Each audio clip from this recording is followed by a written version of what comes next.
Hi guys, this is Tom here. Just wanted to do a quick video of the arsenal I use fishing out of my kayak. I might add one more for a trolling rod. I'm not quite sure yet, but I've just bought 3 or 4 of these rods, and I'm going to be doing full review on the rods and reels in the near future once I've had a chance to use them some more in the spring. So if you've been thinking about any of these and you're curious what other people are thinking about them, I'll have that coming up. I do have some initial input about each one. First one I'll start with here is actually a Shimano Chronarch. It's the 200 E7. Beautiful reel, very well built, very nice and tight, very smooth. No complaints at all about this one so far. Wine's easy, the grips are great. I put that one on a St. Croix Avid inshore, which has been a phenomenal rod. It's amazingly light. It's well balanced with this reel, which is also light. And I've got that spooled up with some 832 that I plan to use for it. Moving down the line, another Shimano. This is the Calcutta. This is actually the 400D. That's the new model for 2013 or 2012. I'm not sure which it came out, but I just got it. It's 2013, so we'll just go with that. I've got that one spooled up with the Super 8 Slick by Power Pro,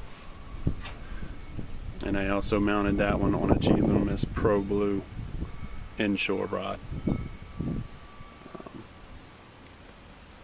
So one thing about this G Loomis rod, the handle when I got it was a little long for my taste, especially fishing from the kayak. It's just a kind of a pain to throw. It can really hit you in the elbow when you're trying to cast and things like that.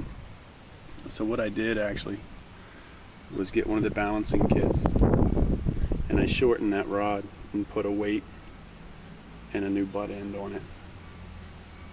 So it's much easier to cast, and I really like it. As far as that reel is concerned, first impressions, that thing is amazing.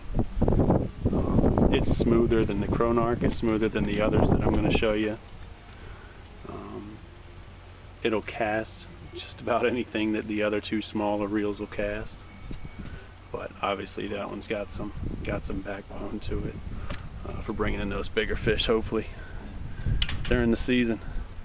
Real quick, another thing on this rod itself that I didn't really care for, there was no hook keeper. So what I did, I bought this little thing from Bass Pro Shops, and we'll see how that works out. I don't even have a hook in it now because the swivel won't fit through the keeper, but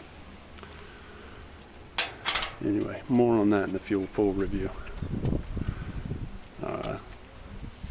Next one I got here for bait casters is the Daiwa Tatula. Also an amazing reel. For 149 bucks I think I paid for this thing. I find it very, very hard to beat. It's got, what it does is when you cast this reel, and I'm going to try to get in here close enough for you to see it, it actually flips down and opens up into a bigger bracket. So you get pretty much zero friction. It makes it much wider, so as your line is pulling off of that level wind spool, you don't have the cross friction that you would from a narrower guide. And I gotta tell you, that is hands down the best casting bait caster that I have as far as tossing light lures. It may not be quite as smooth as the Calcutta, but it's right on par with the 200 E7 for the Chronarch. And it's an amazing little reel. I like it a lot. Next, moving on, I haven't even used this one yet, but this is the new Penn Conflict reel. This is the 4,000 size. I spooled it up with some 30-pound Power Pro. Oh, I'm sorry, that's 832 as well. The Suffix 832. Very nice reel. It's It's got the soft, is it neoprene handle there. Very smooth.